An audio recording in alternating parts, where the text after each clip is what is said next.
अब सतलोक के अंदर सृष्टि रचना प्रारंभ की। अपने आत्माओं, जैसे केवल पृथ्वी लोक पर ही, इस पृथ्वी ग्रह पर ही सृष्टि जो है विद्यमान है, और अन्य ये जितने ग्रह हैं, मंगल ग्रह, बुध ग्रह, ये शनि ग्रह, ये सब खाली पड़े हैं।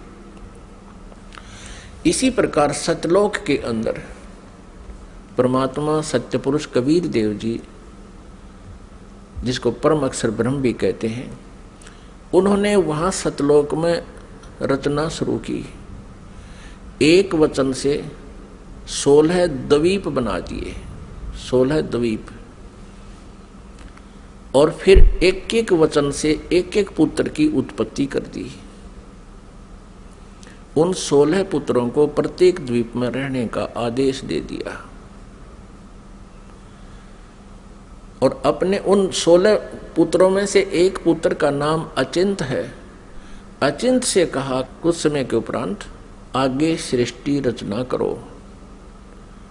परमात्मा ये दिखाना चाहते थे उन पुत्रों को कि समर्थ के बिना कोई भी प्रयत्न करता है वो सफल नहीं होता। कहते हैं ना, जिसका काम उसी को साजे और करे तो मूर्ख बाजे।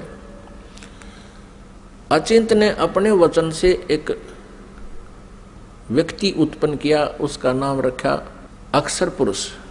अब उस अचिंत ने अपने द्वारा उत्पन्न पुत्र को वचन से जो उत्पन्न किया था उसको ही अविनाशी पुरुष मान लिया, उसको अक्षर पुरुष नाम से संबोधित किया और उसे कहा कि तू मेरा सहयोग करना सृष्टि रचने में। वहां परमात्मा ने प्रत्येक द्वीप में जब द्वीप रचना की, प्रत्येक द्वीप में मानसरोवर की भी रचना की, एक अलग से मानसरोवर भी, कॉमन मानसरोवर भी रचना की। तो वो अक्षर पुरुष मानसरोवर में जाके नहाने लगा, नहाते नहाते गहरा चला गया और वहां वो पानी में ही सो गया, निंद्रा आ गई। अपनात्मा सतलोक के अंदर श्वासों से शरीर नहीं है, बहुत समय तक वो बाहर नहीं आया। तब परमेश्वर कबीर देव जी ने उसी जल से जल लिया हाथ में, अपनी वचन शक्ति से उसको जादूगर की तरह एक अंडा बना दिया। उस अंडे में एक जीवात्मा प्रवेश करती, उस अंडे को छोड़ दिया उस मानसरोवर में, वो गड़गड़ गड़गड़ करता हुआ नीचे पहुंचा। तो वो अक्षर पुरुष की जो अधूरी निंद्रा भंग होगी, जिस कारण से वो कुछ कोपित हो गया, उस कोपित दृष्टि से उसने अंडे की तरफ देखा कि किसने मुझे डिस्टर्ब किया है।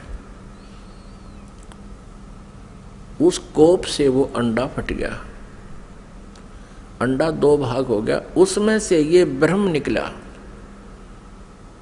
अब आगे चल के इसी इतिहास में, इसी लीला कहानी में, अमर कथा में, या सत्यनारायण कथा जो दास आपको सुना रहा है, अभी तक जो विष्णु जी को सत्यनारायण मानकर सत्यनारायण कथा कहा करते थे, वो सत्यनारायण कथा नहीं थी।